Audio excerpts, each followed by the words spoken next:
Eh bien, bonjour à toutes et à tous.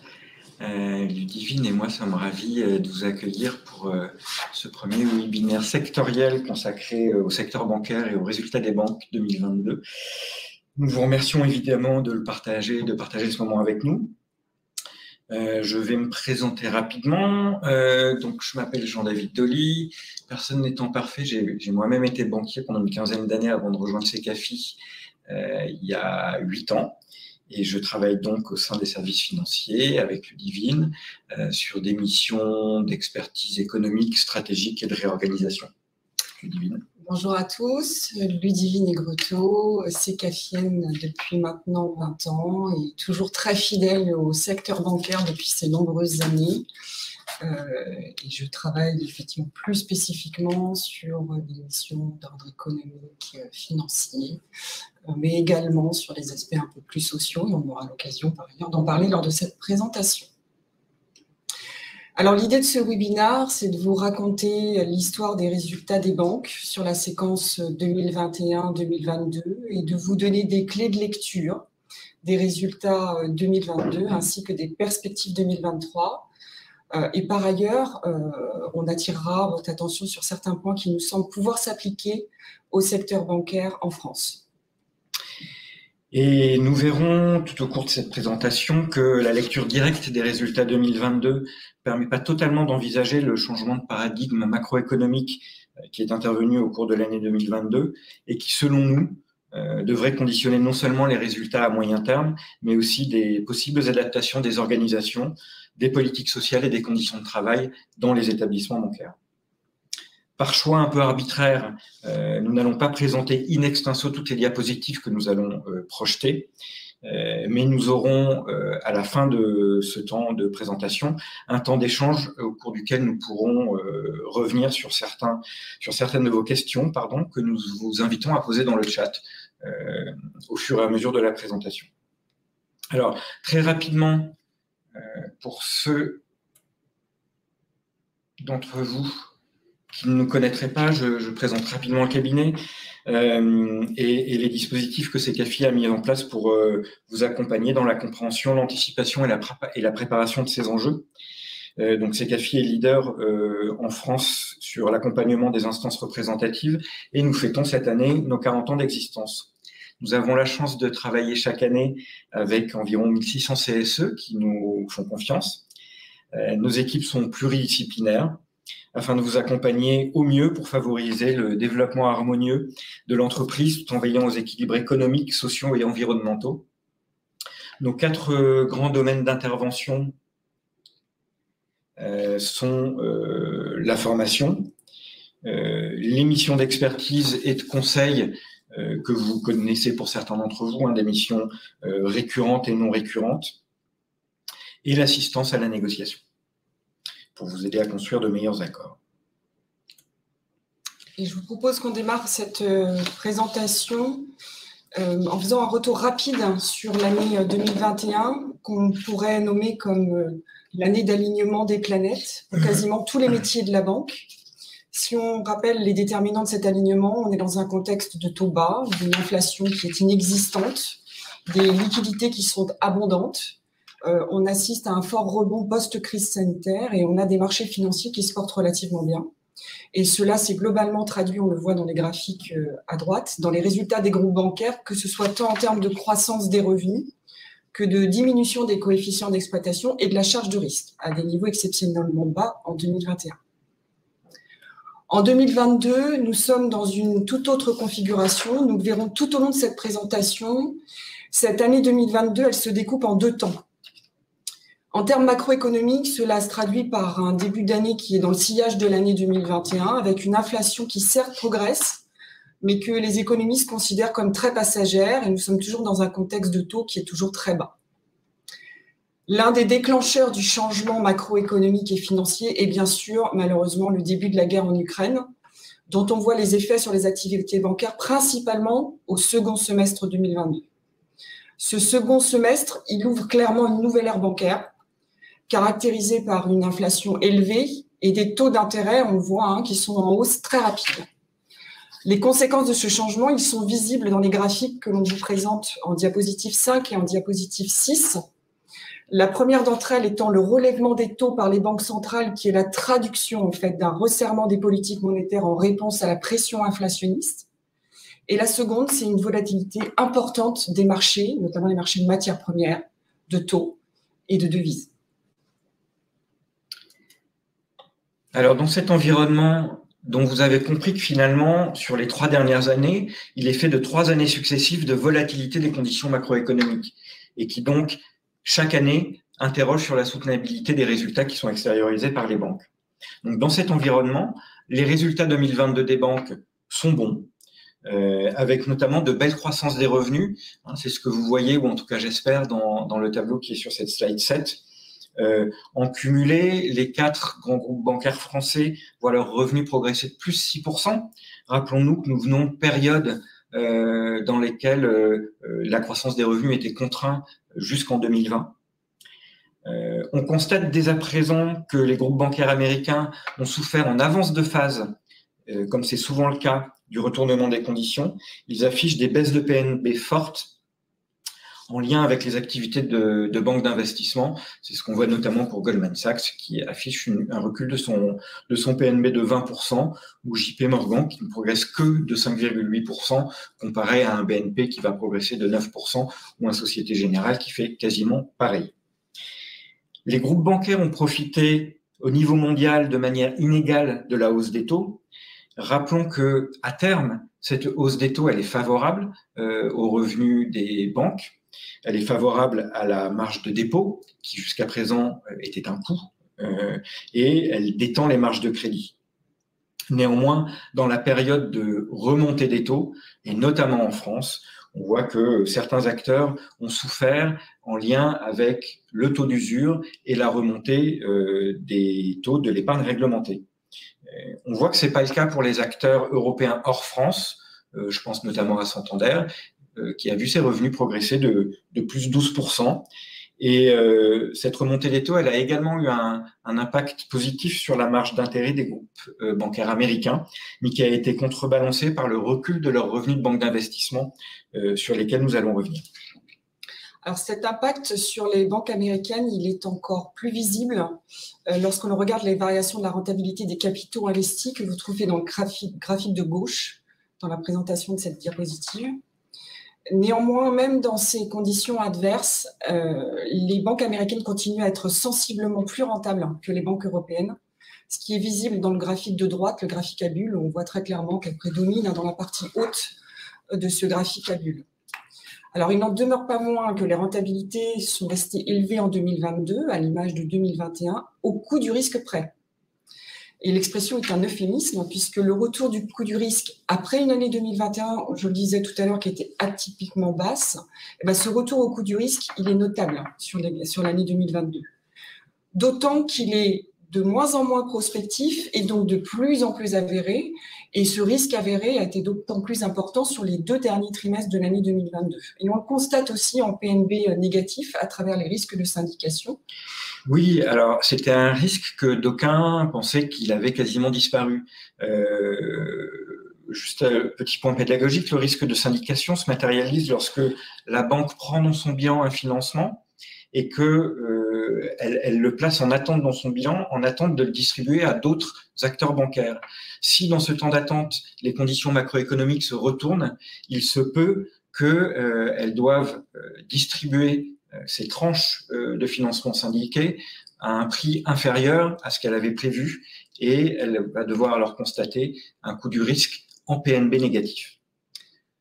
Si on retourne sur ce graphique à bulles, on voit que le cas de la Société Générale est très particulier, on la voit en bas, puisque le groupe a dû se défaire de ses actifs en Russie, mais ce au prix de lourdes pertes. En outre, on visualise aussi la plus grande facilité des banques mutualistes à lever des capitaux à moindre coût.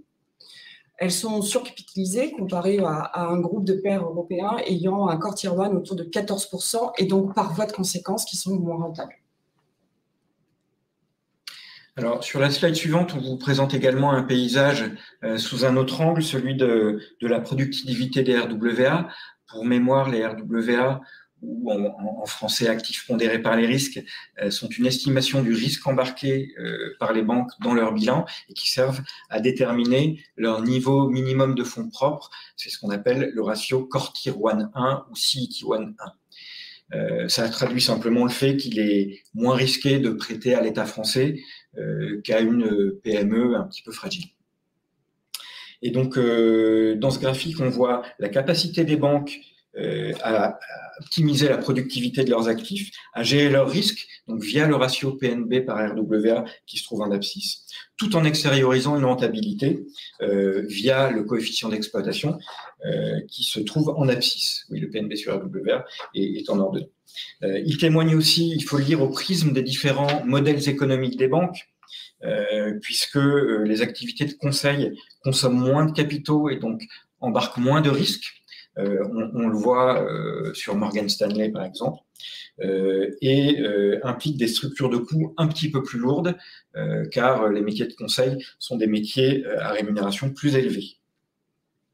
Maintenant, si on tente de prendre un petit peu de recul et qu'on regarde sur la période 2018-2022, on voit que dans l'ensemble, les groupes bancaires français ont vu leurs revenus cumulés sur cette période progresser sensiblement, mais tous n'ont pas accumulé la même quantité de résultats. C'est ce qu'on voit dans la taille des bulles du graphique à bulles, et on voit notamment que Crédit Agricole et BNP Paribas se démarquent par leur capacité à extérioriser des résultats sur la période de manière plus importante que leurs pairs. La progression des ratios CET1 dont je vous parlais à l'instant sur la période est également importante. Et on voit qu'à fin 2022, l'urgence à constituer des fonds propres pour répondre à l'exigence réglementaire est moins forte. Et dès lors se pose la question, que faire des capitaux propres excédentaires, dont on vous rappelle qu'ils sont également constitués par la génération des résultats chaque année. Et bien le plus souvent, la réponse à cette question, c'est en distribuer tout ou partie aux actionnaires sous forme de dividendes et de programmes de rachat d'actions. Alors en lecture directe, les résultats semblent donc dans l'ensemble relativement bons pour les banques françaises, mais il faut bien garder en mémoire que cette année 2022 est très particulière et elle fut bicéphale. On a donc un premier semestre qui est dans la continuité de 2021, en revanche un second semestre marqué par un changement radical des conditions macroéconomiques et financières qui a eu des impacts forts sur les revenus, notamment un second semestre qui a été très mauvais sur les opérations de financement, puisque la hausse des taux, même si elle a un effet positif sur les marges d'intérêt internes, elle a malheureusement provoqué l'attentisme des acteurs économiques. En revanche, il a été bon, ce second semestre, sur les activités de taux, de change et de matières premières des banques de financement et d'investissement. 2022 marque aussi le retour des risques, et pas seulement du coût du risque, on l'a vu tout à l'heure à travers les risques de syndication comptabilisés en PNB négatif, et nous pensons clairement que ces éléments constituent un réel changement de paradigme pour les banques. Si on fait maintenant quelques focus sur les métiers principaux, commençons tout d'abord par la banque de détail. Nous observons sur l'année 2022 un impact de la hausse des taux, et ses conséquences sur l'évolution du taux d'usure et du coût de l'épargne réglementée, un impact de l'accroissement du coût du risque qu'on a vu dans les diapositives précédentes, un impact également des stratégies ALM, mais aussi un effet de base de 2021 où on est dans une année qui a été relativement très performante pour le secteur bancaire. Et les stratégies adoptées par les réseaux ainsi que les stratégies commerciales sont relativement lisibles dans le graphique de droite, présentant le taux de marge d'exploitation et la variation des revenus. Ce qu'on peut noter, par exemple, c'est que le Crédit Agricole présente une diminution de son PNB, ce qui amène à croire qu'elle a plutôt fait le choix de préserver son fonds de commerce au détriment de son PNB. La Société Générale semble plutôt avoir préféré préserver ses marges. Il faut quand même garder en tête que la Société Générale, dans cette présentation, inclut la banque privée qui, elle, a fait une excellente année 2022. Et par ailleurs, BNP Paribas, qui affiche une belle performance avec une très belle progression de ses revenus, qui est habituellement plutôt sous-performant en banque de détail, a donc fait une très bonne année 2022 grâce à une stratégie ALM qui semblerait avoir été plus bénéfique que sur d'autres réseaux. Alors, les stratégies ALM, elles peuvent avoir un impact fort sur l'évolution des revenus, et notamment en période de hausse des taux. Et certains établissements bancaires ont adopté des stratégies ALM dites défensives, en se protégeant de la hausse des taux. Mais ça ne leur a pas permis de bénéficier pleinement de l'augmentation des taux. Par ailleurs, au niveau de l'évolution des marges, on voit que la France a particulièrement souffert, comparé à ses pairs européens, des pincements de marge qui sont liés à la hausse des taux. Et ceci est lié aux spécificités du marché français à travers le taux d'usure et l'épargne réglementée qui a un coût. Et cela traduit également la plus forte pression concurrentielle qu'on peut observer sur le marché français que le reste de l'Europe. Dans le sillage de la banque de détail, et pour des raisons identiques, on voit que l'activité de crédit à la consommation a vu sa production et ses marges fortement chuter, et notamment sur le second semestre. Le crédit à la consommation a particulièrement souffert, et cela se traduit malheureusement très rapidement par des décisions de restructuration connues à date sur deux groupes, que sont BNP Paribas et BPCE, à travers leur filiale Consumer Finance et Honey, et avec des suppressions de postes malheureusement à la clé pour ces activités de crédit à la consommation. Alors, si on s'intéresse maintenant aux résultats des banques d'investissement au sein des groupes bancaires, alors les activités de financement et de conseil des banques d'investissement ont souffert également, et dans une temporalité identique à ce que vous présentez Louis-David à l'instant, avec un S2 qui est souvent très mauvais. On voit sur le graphique de gauche que le volume de prêts syndiqués dans la zone Europe, Moyen-Orient, Afrique a baissé de 35% en 2022 comparé à 2021. Néanmoins, dans ce contexte, certains acteurs ont réussi à préserver, voire à gagner des parts de marché, dont certains acteurs français. On voit par exemple sur l'émission des Green Bonds que BNP Paribas et Crédit Agricole CIB sont dans les premiers dans ces classements-là. Alors, dans ces conditions adverses, les résultats 2022 sont bons pour les banques de financement, d'investissement et de financement européennes, après une année, rappelons-le encore une fois, qui a souvent été qualifiée d'exceptionnelle. Alors, c'est principalement grâce aux activités de marché sur les produits de taux, change et matières premières qui ont été portées par la volatilité sur les produits sous-jacents. Les activités de transaction banking, donc de financement du commerce international, ont également progressé, portées là aussi par la hausse des prix, notamment des matières premières. Cela peut interroger dans une optique RSE. On note par ailleurs une surperformance des activités de financement et de conseil de la CIB de Société Générale et dans une moindre mesure de celle du Crédit Agricole, donc de CACIB. Le coût du risque reste dans une fourchette basse rapporté à la moyenne historique, à savoir entre 20 et 35 points de base des actifs. Et on l'a vu avec une résurgence d'un type de risque qui passe en PNB négatif, le risque de syndication et aussi le risque de titrisation, mais qui s'est moins matérialisé. Les rentabilités des capitaux investis restent élevées avant impôt ou après impôt, puisqu'avant impôt, elles se situent entre 18 et 20% pour les trois acteurs français que sont BNP Paribas, Société Générale et Crédit Agricole. Alors, on le sait, les revenus des banques d'investissement sont éminemment plus volatiles que d'autres activités bancaires. On a essayé sur une longue période de reconstituer l'évolution de ces revenus à euro constant. Et donc, sur une période de 12 ans, entre 2010 et 2022, on voit qu'il y a deux banques d'investissement européennes qui ont réussi à faire progresser leurs revenus. C'est la BNP et la Société Générale. Alors, il n'y a dans ce panel que des banques européennes parce que les banques américaines sont entre 2 et 5 fois plus grosses et elles profitent d'un marché intérieur qui est particulièrement rentable et qui induit à la fois un biais de comparaison et un biais de compétitivité. Alors, dans le sillage de ces activités de banque d'investissement, les activités de gestion d'actifs ont souffert de la volatilité des taux et de la baisse des marchés qui a entraîné une baisse des actifs sous gestion sous des effets de marché et de décollecte, et donc des revenus associés que sont les commissions de gestion. Il y a également eu de moindres commissions de surperformance qui sont plus difficiles à extérioriser dans un marché complexe. La période pourrait donc creuser des écarts entre les gérants et accentuer la hiérarchie entre les fonds. On assiste donc à une baisse des rentabilités de ces activités de gestion d'actifs qui sont, rappelons-le, traditionnellement rentables pour les banques car peu consommatrices de capitaux.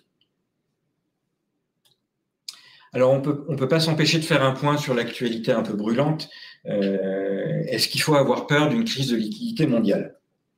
Alors, revenons rapidement sur ce qu'il s'est passé et sur le contexte qui a précédé. Le contexte qui a précédé, c'est depuis 2010, des politiques très accommodantes des banques centrales qui ont créé un univers de taux très bas, voire négatifs, et de liquidités très abondantes. Nous, on estime, alors je vais prendre 2 précautions oratoires qui sont importantes, on estime à date et dans la mesure de ce que nous savons au moment où nous parlons. On estime à date que le cas de la SVB et le cas de Crédit Suisse, qui sont les deux cas emblématiques, sont 2 cas particuliers. Le cas de la SVB, c'est une petite banque américaine qui manifestement avait adossé des ressources court terme à des emplois moyen terme que sont des obligations, des produits obligataires américains. Je pense que le régulateur américain aura un regard assez sévère sur cette gestion ALM. Dans le cas du Crédit Suisse, on pense que le Crédit Suisse paye son risque idiosyncratique, c'est-à-dire son risque propre, et surtout ses turpitudes passées. Rappelons que à chaque fois qu'il y a eu un pot de confiture et une main à mettre dedans, dans le passé récent, le Crédit Suisse s'est fait surprendre avec la main dans le pot de confiture. Par ailleurs, la solidité des banques en 2022 n'a rien à voir avec celle de 2008-2010, puisque la réglementation, heureusement pour le secteur, est passée par là en leur imposant des ratios de solvabilité et de liquidité. Alors, quels seraient les risques réels? Le risque réel de baisse de la valeur des actifs existe et est assez mécanique dans un contexte de hausse des taux. Donc, notamment les actifs obligataires, mais aussi les actions ou les actifs immobiliers baissent, leur valeur baisse de manière mécanique quand les taux progressent. Néanmoins, ce sont des mécanismes qui sont bien connus des gens qui font la gestion des bilans des banques, et donc on peut penser qu'ils sont raisonnablement bien anticipés. Encore une fois, dans le cas de la SVB, c'est assez particulier, le cas de la Silicon Valley Bank. Il nous semble que le risque de contagion est à ce stade contenu, notamment parce qu'il y avait peu d'interactions entre ces petites banques américaines et les grandes banques européennes. C'est un peu moins vrai avec le Crédit Suisse, mais on voit que les États ont fait en sorte qu'il n'y ait pas de contagion. On pense très clairement qu'il y a aujourd'hui plus à craindre de certaines prophéties et de leur caractère autoréalisateur que d'une problématique systémique de liquidité dans le monde bancaire européen. Alors évidemment, ça a une conséquence, c'est la baisse du cours des actions des banques cotées. En soi, la baisse du cours d'une action, c'est pas une problématique de gestion, c'est une problématique patrimoniale. Alors, dans certains cas extrêmes, où une banque aurait besoin d'avoir accès au marché pour des problèmes de liquidité, ça peut devenir un problème de gestion. Mais c'est un risque qui aujourd'hui n'est pas avéré pour les banques européennes et les banques françaises. Alors, dans ces conditions, quelles pourraient être les tendances pour l'année 2023? Alors, elles ne semblent pas bonnes et on pourrait caractériser plutôt de cette année 2023 en étant plutôt le creux de la vague avant une reprise en 2024 et 2025. 2023 devrait se caractériser encore par des PNB sous pression, donc des baisses de revenus qui pourraient être attendues, avec une reprise seulement assez progressive des opérations de financement. La moindre volatilité sur les marchés entraînerait moins de revenus pour les activités de marché des banques de financement. Et puis, on aura un effet persistant des stratégies ALM défensives. Au niveau des charges, compte tenu de l'inflation, on peut s'attendre à un accroissement des charges. Et le coût du risque est attendu en progression et aussi en PNB, Alors, à quelques petites nuances près, c'est que les stocks de provisions qui ont été réalisés à l'issue des deux crises, la crise russo-ukrainienne et la crise sanitaire, sont assez importants, il nous semble, pour pouvoir y faire face. Et par ailleurs, dans un environnement de taux positif, il faut réapprendre à vivre avec ce nouvel environnement.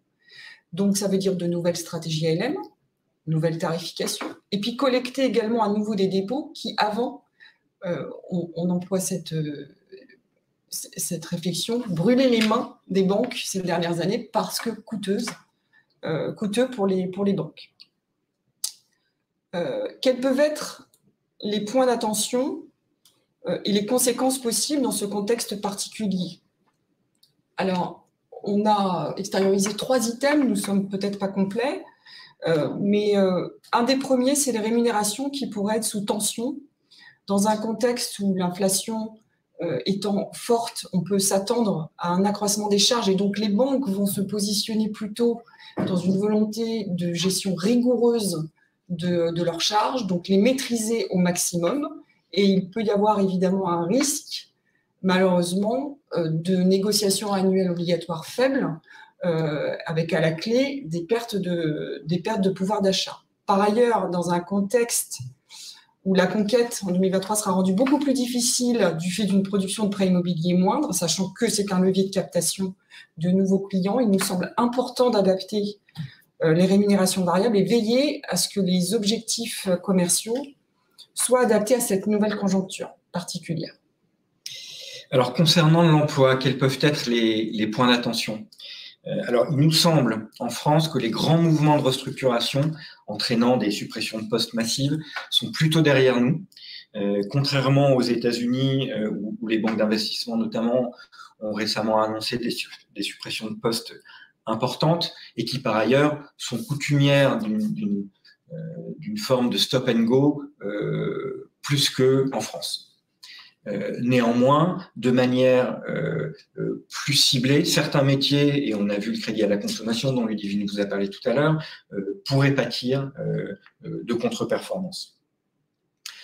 Ce que nous envisageons comme risque, c'est surtout des non-remplacements de départ ou les remplacements des départs par des délocalisations sur des plateformes offshore qui pourraient se faire de plus en plus nombreux. Alors évidemment, Ludivine l'évoquait à l'instant, dans certains réseaux de banques de détail, certaines directions pourraient être tentées de réduire la voilure en termes d'emploi parce que la production de prêts immobiliers est plus faible. Alors, évidemment, ça sera à notre sens une erreur parce que les portefeuilles de clients, eux, ne diminuent pas au même rythme, et fort heureusement, que la production de prêts immobiliers. Et ces portefeuilles sont déjà denses. Donc ça les densifierait encore plus avec un effet sur les conditions de travail dont Ludivine va vous parler dans un instant. En plus, ça pourrait priver les banques des opportunités de rebond puisque, vous l'avez compris, on pense que 2023 sera plutôt l'année du creux de la vague avec un rebond attendu à partir de mi-2024-2025.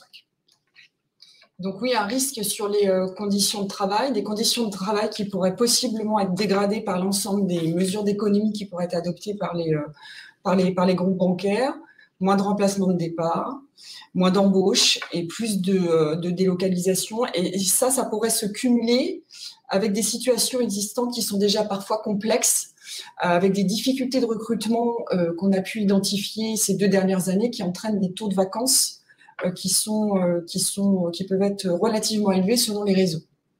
Et cela peut aussi entraîner de possibles pertes d'opportunités lorsque les marchés seront plus favorables. Donc il y a clairement, à notre sens, un risque de dégradation des conditions de travail. Et enfin, concernant l'investissement, alors bon, vous l'avez compris, on anticipe que l'année 2023 sera plutôt une année de revenus en baisse et de charges avec une volonté de maîtrise de la part des directions. Donc, dans cet environnement-là, la question se pose pour les banques, comment rester attractif en tant qu'employeur, alors qu'on a déjà eu des problèmes d'attractivité sur les dernières années, alors que les charges sont sous étroite surveillance. C'est un réel sujet et nous pensons que les établissements bancaires ne doivent pas sous-estimer, y compris en période dite de maîtrise des charges, ces problèmes d'attractivité, parce que si on se retrouve avec une reprise mi-2024-2025 en situation de vacances de postes fortes, eh bien, on va rater les opportunités de croissance. Par ailleurs, ralentir les investissements qui sont liés aux grands projets de transformation qui sont en cours dans certains grands groupes bancaires pourrait engendrer des pertes de compétitivité. Et le dernier point qu'on voulait porter à votre attention dans ce contexte-là, c'est comment concilier en 2023 le ralentissement de l'économie avec les enjeux environnementaux. En d'autres termes, comment faire en sorte que ces enjeux de RSE deviennent des enjeux permanents et non dépendants des conditions macroéconomiques. Il était évident, et je dirais ça va presque sans dire, que renoncer à des sources de revenus, fussent-elles des sources de revenus dites marron, sera d'autant plus difficile dans un marché dégradé. Alors voilà, on a fini de partager avec vous ce qu'on avait envie de partager. J'ai vu passer deux questions. Alors une sur les fonds propres, sur laquelle je reviens rapidement. La question des fonds propres des groupes mutualistes, elle est particulière. Les fonds propres mutualistes, ils ont accès à une ressource en fonds propres, donc, qui est importante et qui est à faible coût via les parts sociales. Ce qui n'est pas le cas des banques non mutualistes, par exemple BNP ou Société Générale. Et la problématique de ces banques mutualistes, ça va plutôt être de savoir comment employer cet excédent de fonds propres pour les rendre rentables. Et donc, où les allouer, sachant que la construction même des groupes mutualistes fait que chaque banque régionale est maître de ses décisions, contrairement à une banque de type BNP ou Société Générale, où l'allocation des fonds propres est faite en centrale. Alors, je vois une autre question. La valeur des actifs immobiliers commerciaux ne va-t-elle pas peser sur les risques et certaines filiales de real estate dans certains établissements? Si, incontestablement. Comme on vous l'a dit tout à l'heure, la hausse des taux, elle entraîne mécaniquement la baisse de la valeur des actifs et entre autres des actifs immobiliers. Ça va être problématique effectivement pour les filiales de real estate qui vont voir leur niveau d'activité baisser et possiblement avoir un risque qui est comparable au risque de syndication quand on fait des financements. C'est-à-dire qu'ils vont se retrouver en portefeuille avec un certain nombre de biens qu'ils essaient de vendre, biens dont la valeur va diminuer entre le moment où ils ont été acquis et, par exemple, rénovés, et le moment où ils vont être commercialisés, parce que les taux d'intérêt ont monté. C'est exactement la traduction du risque de syndication dans les financements. Et effectivement, ça va peser, et donc doublement, parce qu'il y a l'activité de financement des nouveaux projets qui va ralentir, et le risque sur la valeur des actifs qui est réel.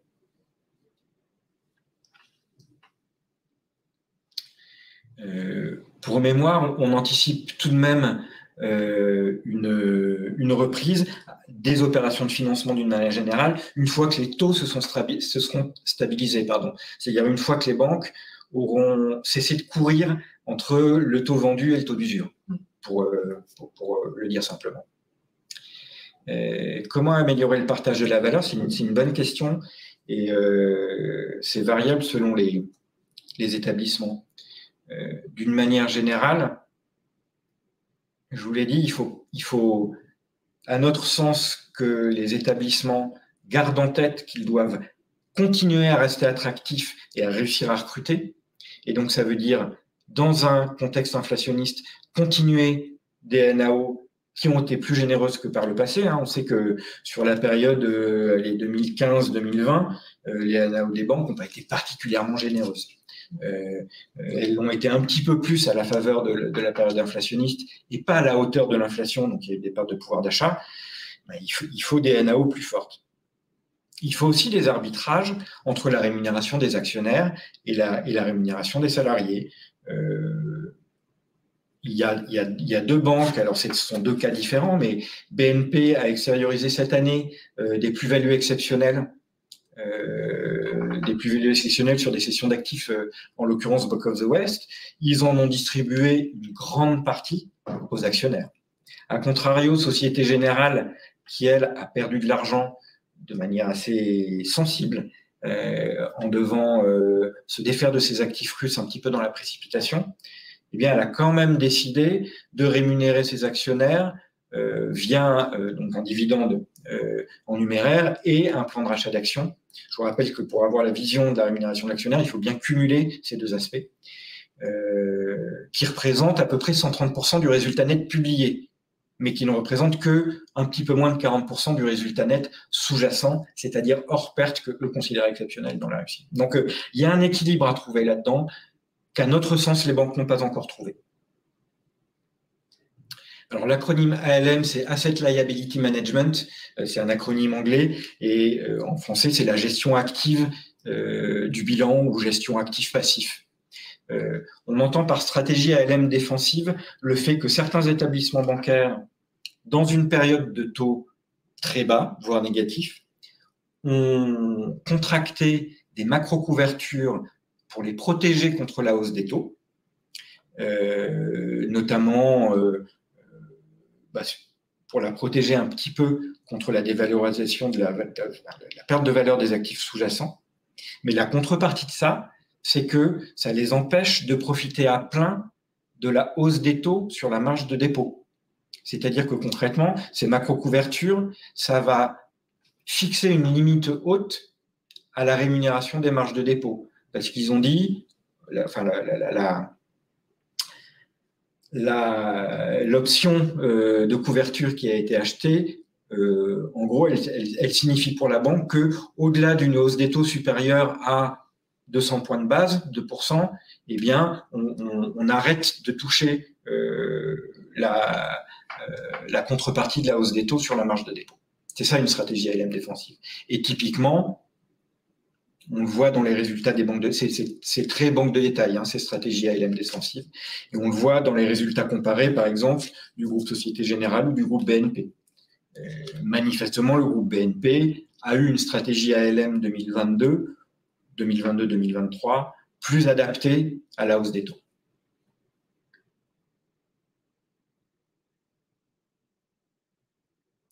Voilà, et n'hésitez pas à reposer les questions si vous estimez qu'on a répondu à côté. N'hésitez pas à poser d'autres questions.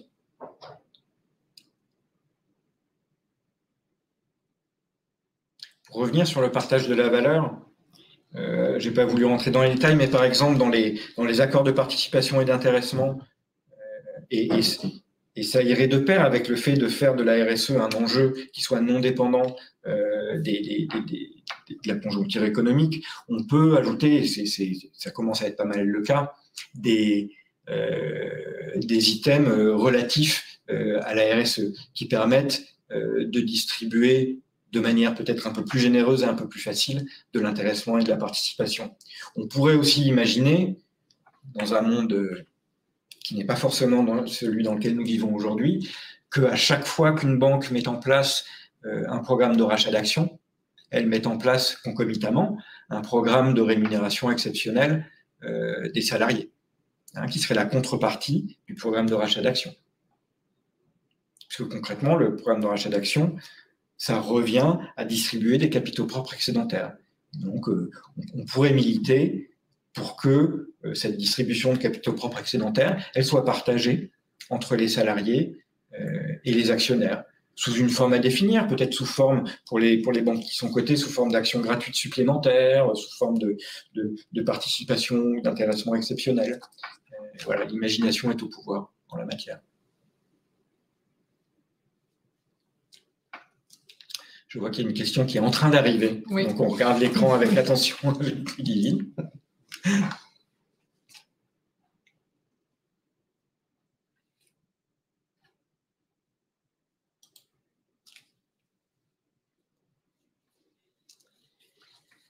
Alors, quels indicateurs pour déterminer le calcul de l'intéressement, PNB, activité, résultat net, coefficient d'exploitation?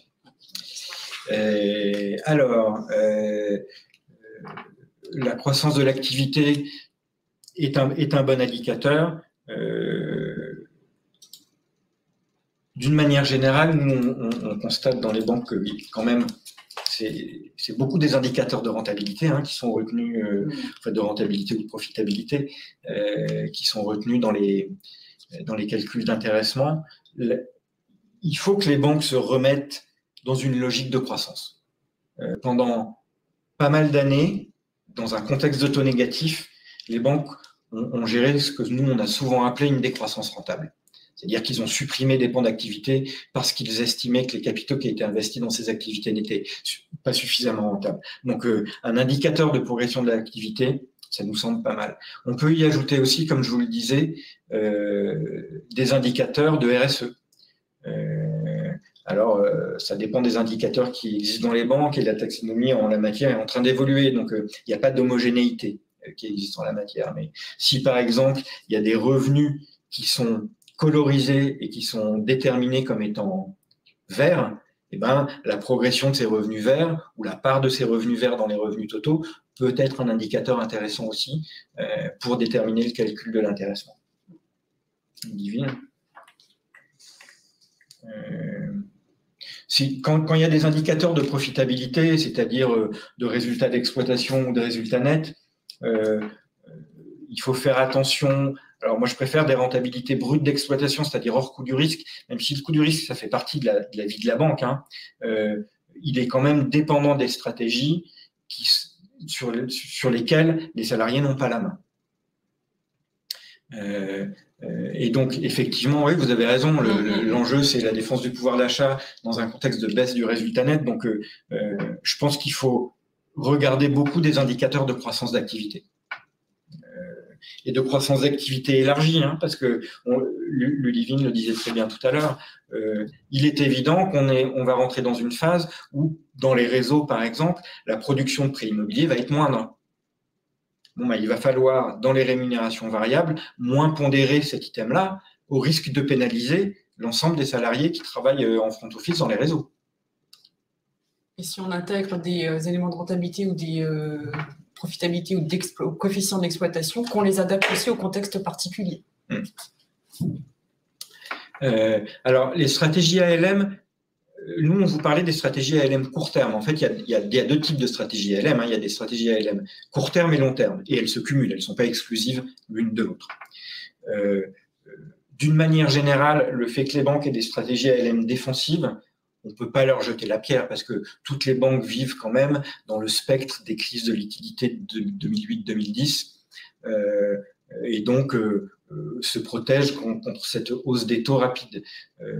On n'a pas parlé des activités d'assurance parce qu'on voulait se focaliser sur les activités bancaires, mais cette hausse très rapide et très brutale des taux, elle est aussi un enjeu pour les banques assureurs, enfin pour les parties assurance des banques, puisque on sait que leurs bilans sont essentiellement constitués d'actifs obligataires qui ont perdu de la valeur avec la hausse des taux. Donc, on ne peut pas leur en vouloir d'avoir des stratégies ALM défensives. En revanche, il va falloir que ces stratégies ALM défensives redeviennent un peu plus offensives une fois que les taux seront stabilisés. Tant que les taux ne sont pas stabilisés, c'est complexe d'avoir une stratégie ALM autre que défensive. Les fonds propres élevés, de la même manière, dans le contexte actuel, avec, on l'a vu, des problématiques de liquidité qui, même si nous on estime qu'elles ne sont pas systémiques, peuvent exister, avoir des fonds propres pléthoriques, ça peut servir. Je pense que la SVB aurait apprécié d'avoir les fonds propres du Crédit Agricole. Néanmoins, la contrepartie de ça, c'est que mécaniquement, la rentabilité des capitaux est faible. Hein, parce que si on met le même résultat sur un montant de capitaux plus élevé dans une banque mutualiste que dans une banque non mutualiste, mécaniquement, la rentabilité, elle est plus faible. Donc, il faut faire attention à ce que dans les accords, par exemple, d'intéressement et de participation, il n'y ait pas trop d'indicateurs de calcul de l'intéressement et de la participation qui soient fondés sur la rentabilité des capitaux. Parce que ça, c'est un petit peu injuste. Et moi, j'ai plutôt tendance à dire et à penser que le fait que les banques soient prudentes et soient au-delà des exigences réglementaires, c'est plutôt une bonne chose parce que, encore une fois, là, on a vu fin 2022, début 2023, revenir des risques que d'aucuns pensaient disparus, les risques de liquidité, les risques de syndication. Et on sort d'une période où les banques n'ont pas eu assez d'énergie pour faire de lobbying anti-réglementation bancaire en disant qu'on les empêchait de faire leur travail concrètement. Aujourd'hui, on les entend beaucoup moins avoir ce discours-là, parce qu'elles se rendent compte que les exigences réglementaires servent effectivement à sauver le secteur bancaire quand les temps sont un petit peu durs. Donc, je ne pense pas que ce soit critiquable, mais il ne faut pas que la baisse de rentabilité que ça induit, la baisse de rentabilité des capitaux investis que cela induit, soit opposable aux salariés, à leur rémunération.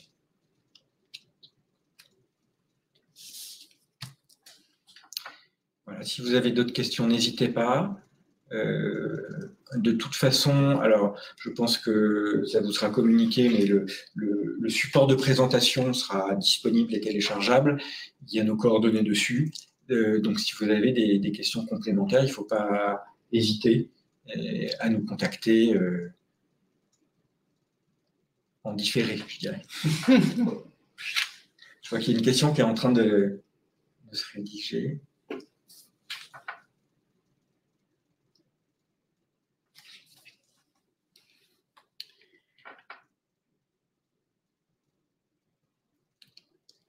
S'il n'y a plus d'autres questions...